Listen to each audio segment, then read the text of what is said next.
Hello and welcome to the English News Program on Azərbaycan Televiziya. I'm Gülər. On September 10th, President İlham visited the Baku Olympic Stadium to inspect ongoing preparations for COP29.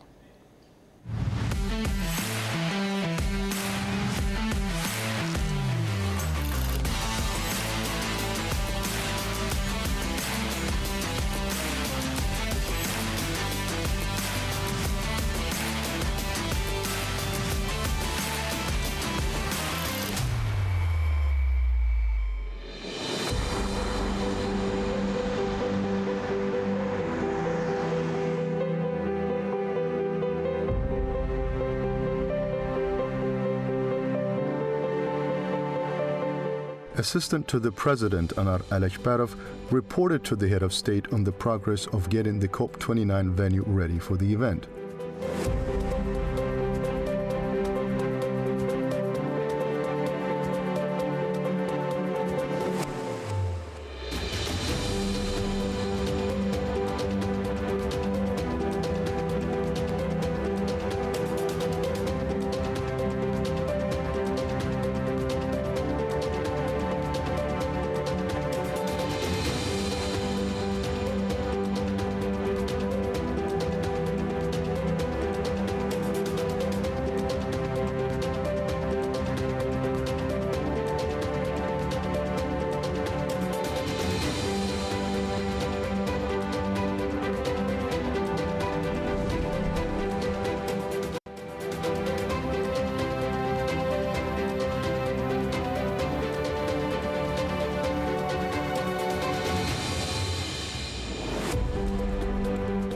The President was also informed about construction activities within the stadium's 49-hectare blue zone, including venue design, guest services, transportation logistics in the capital, and accommodation arrangements.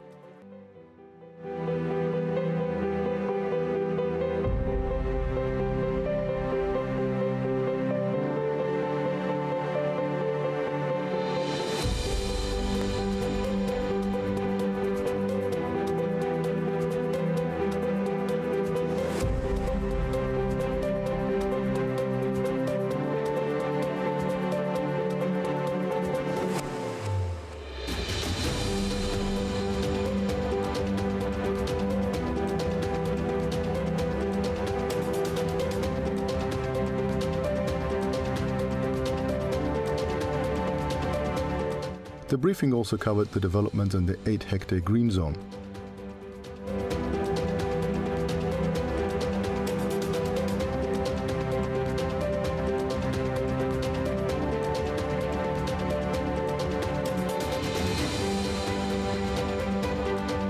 It was noted that all necessary measures are in place to ensure that COP29 is hosted with excellence in Azerbaijan, with the required infrastructure being put in place.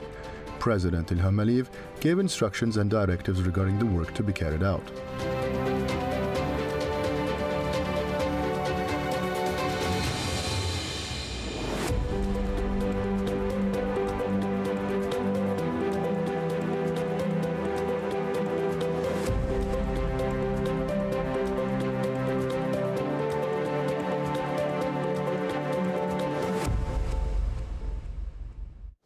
President İlham signed an executive order on determining awards for high results for the athletes of the Republic of Azerbaijan and their courage at the 17th Summer Paralympic Games held in Paris, France.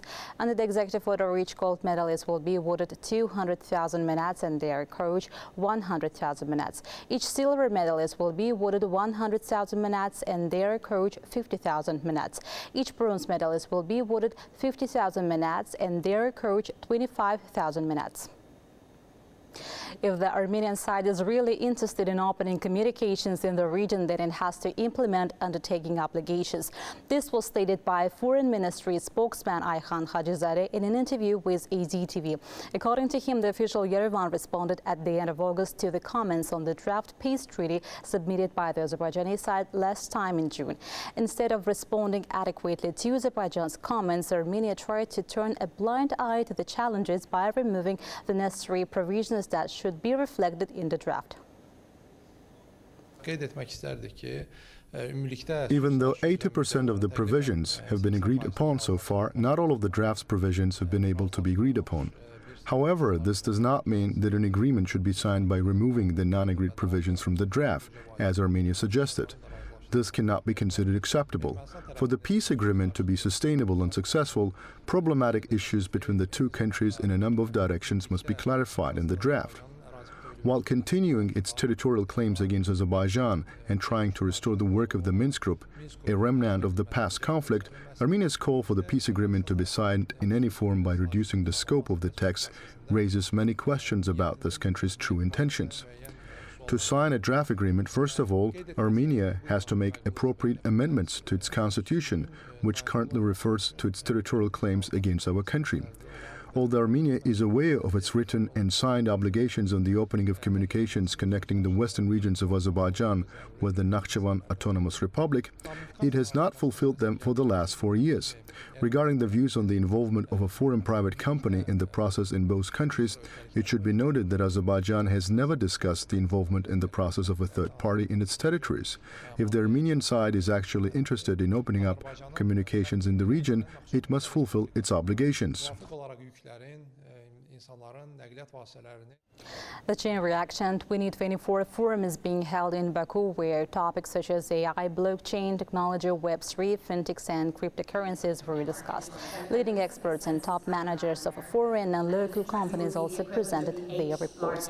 Over the course of the 2 days, more than 30 sessions will take place, including panel discussions, workshops and presentations. The event is supported by the Center for Analysis and Coordination of the Fourth Industrial Revolution, Innovation and Digital Development Agency.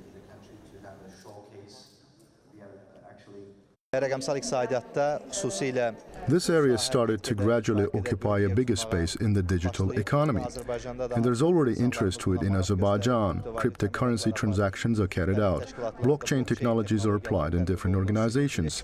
The artificial intelligence is widely applied, in particular generative AI, and we, Forsim, support this track, render assistance in the realization of projects geared to the enlightenment of people, as well as to the development of relations between the company and international organizations and establishment of cooperation.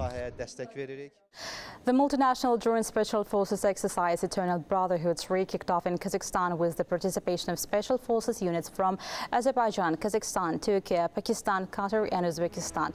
Representatives of the armed forces of Jordan and Kyrgyzstan have been invited to the exercise as observers. According to the plan, tactical, fire, mountain, parachute and sniper training will be conducted with the special forces units.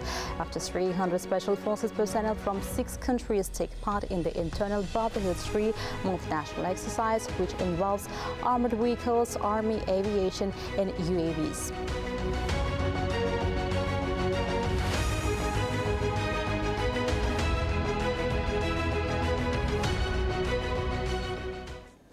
That was all for the day. Thank you for being with us. Goodbye.